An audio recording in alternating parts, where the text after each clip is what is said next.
With temperatures dropping overnight, LA's homeless population is especially vulnerable.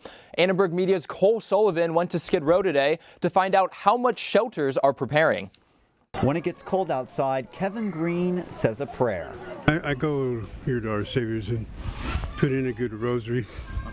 And Our Lady takes care of me. Living on the streets can be life-threatening when the temperatures drop. You can die out here, man.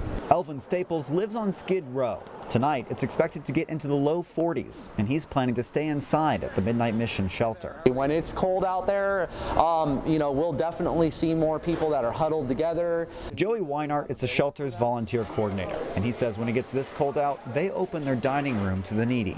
As long as it gets below 47 degrees, then we'll use this room as our winter shelter. But Weinart says when it starts getting cold outside and people start coming in off the streets of Skid Row, they might get more than just a warm place to sleep.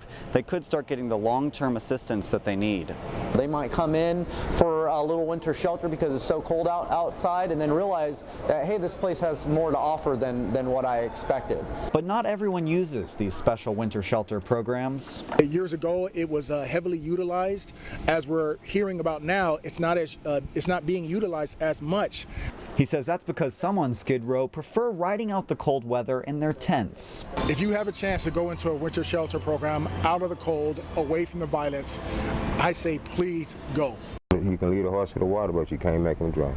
LA County runs an emergency winter shelter program with 14 churches and community centers that have beds available 7 days a week. For Annenberg Media, I'm Sullivan. Our thanks to Cole for that report.